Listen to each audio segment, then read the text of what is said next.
All right, Shalom. First and foremost, all praise, honor, and glory is due to Yahweh by Hashem Yahweh Shai. Double honors to the apostles and elders of Great Millstone. Honors to all you brothers also laboring in his work, pushing out this gospel in all truth, faith, and sincerity. So yeah, I want to just get into another quick lesson, which I want to entitle this sitting, The Mystery of Time, all right? Which time is indeed a mystery, which most men pretty much gloss over the whole idea of time. And a wise man would consider time, all right? Even Esau seek out the workings of time, all right? And the scriptures tell you that Esau is as wise as Daniel. And I'm going to say this, if Esau, all right, was ever to crack the code or tap into time travel, all right, or was able to put time under its subjection, then they would be able to escape their judgment, man, all right? Which shows you how heavy time is. And time is not some outside entity, man. Something that's outside of the creation of the Most High. Time is a living creation from the Most High. Time is actually alive. As all the creations of the Most High. It tells you in the scriptures that the Lord is not the power of the dead. The Lord is the power of the living. So all things created by the Lord is actually living. From the sun, the earth is living, the wind, wisdom, that's an entity. And so is time, all right? And not only is time alive and well, and it's actually a creation, it's very high on the pecking order, if you will, in the ranking system, all right? And the Lord, Yahweh Shai, who the world ignorantly called Jesus Christ, he understood this, man. When the Lord was on earth, he actually paid homage to time. He showed respect to time. Why? Because he was under the subjection of time when he was on the earth. It tells you that the Lord was made a little Lord than the angels, man. All right? And an example of the Lord showing reverence to time, which again, time is a creation, is when the Lord was beaten and hung on a cross, man. All right? The Lord suffered that. Why? Because he understood that he couldn't overstep the boundaries of time. It wasn't his time. All right?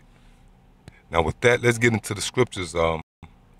Start off in the book of Acts, chapter 1, and starting at verse 6. When they therefore were come together, they asked of him, saying, Lord, wilt thou at this time restore again the kingdom to Israel? And he said unto them, it is not for you to know the times or the seasons which the Father hath put in his own power. Right. Which this is a heavy statement. Yahweh Shai himself was letting them know, look, I don't have no control over time.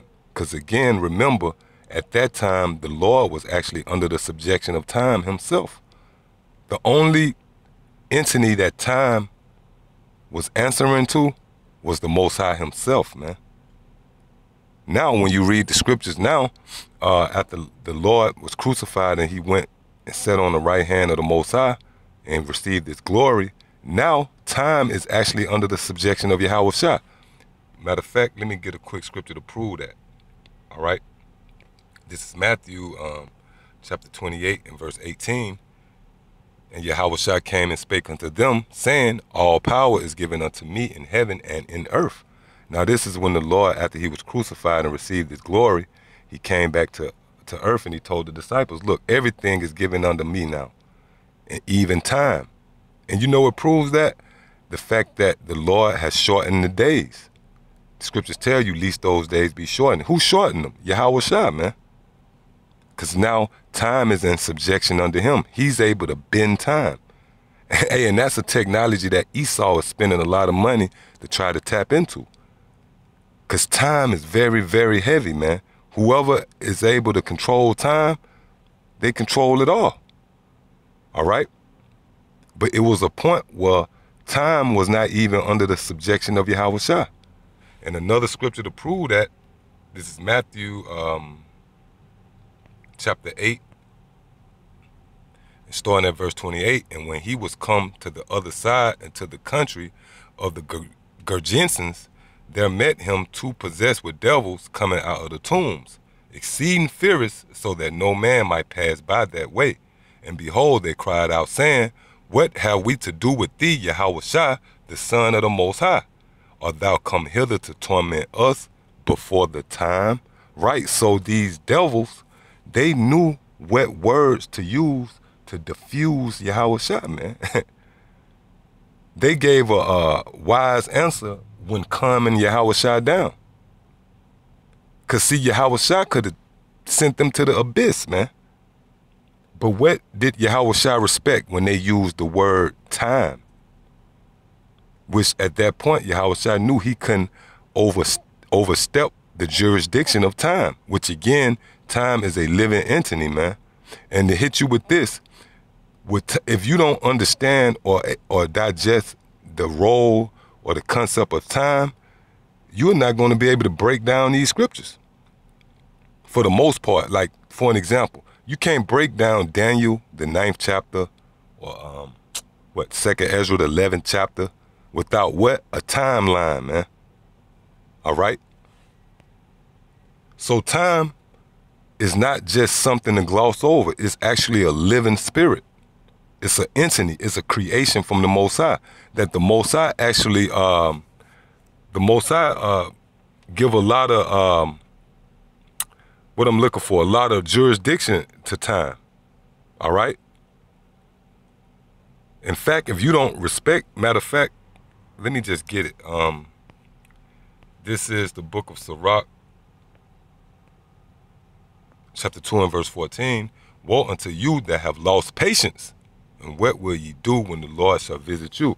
So to lose patience is actually to resist time, to buck up against time. And the Lord say, woe to you. The Lord say he would kill you for that, man.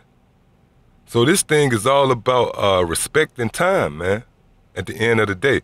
Because with time, nations rise and fall. And also with time, judgment is go hand in hand with time. When you see a guy get their head blowed off, well, it was an appointed time for that. Which again, time is an entity, man.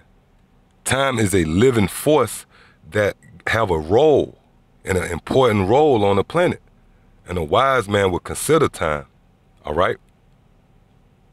So, yeah, I hope this was an edifying lesson. Until the next time I say, shalom.